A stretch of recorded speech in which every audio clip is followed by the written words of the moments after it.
Good morning, All Souls Community Church. It's Friday, June the 5th, or at least it is for you. For me, it's still Thursday, June the 4th. It's the evening, and I just got done taking a long walk around the village of Suffern with several hundred other people, standing up against racial injustice and for unity and for justice. I was there with my family and with many of you at All Souls Community Church, standing up and saying, we can't do this anymore. And there were wonderful police officers there keeping us safe, making sure we knew where we could march.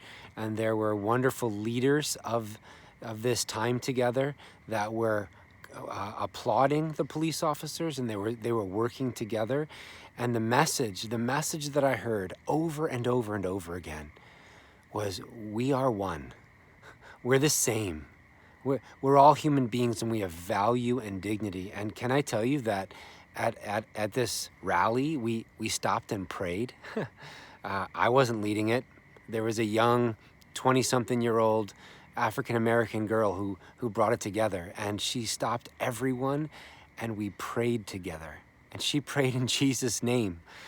And one of the things that just stood out to me was how many different stories I heard and Kristen heard, my kids heard. They were there with me, and many of you at All Souls were also there with me.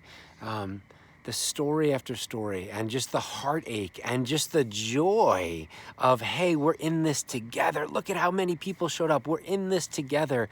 What a glorious experience. First time I've ever done anything like that before. What a glorious experience it was to stand unified and to be a face and a voice of encouragement. And it just reminds me of what the writer of Ecclesiastes says when he says, two are better than one. Why? Because one can't get up when it gets knocked down, right? And one, when it gets cold, can't get warm, right? But two are better than one. It's a passage in Ecclesiastes that's often used when you're talking about marriage, because you got two that are coming together and making one. But this idea of two being better than one is the notion, it's the heart of what it felt like tonight.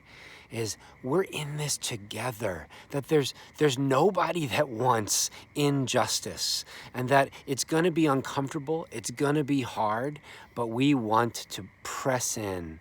We want to press in and to hear one another differently. And it was beautiful to be able to listen, and then to walk, and then to cry out that we want justice, we want mercy, we want equality, we want love for all. That was the message over and over and over again tonight.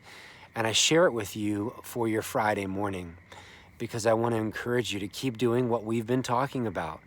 What does it look like to come up underneath and bear the burdens of one another? It's to listen, and then to walk, and then to cry out. And as we do, what we're going to see is God's doing something. And what God's doing starts in here. But it doesn't end in here. It doesn't end in here. When we were walking back, we took two different cars, and I got to my car first and had the kids in my car, and we were driving, and I saw Kristen walking back with a young black man who I'd never met before. They're just talking. And it was the coolest thing because as they were saying goodbye, they shook hands, which don't tell anyone, you're not supposed to do that during COVID.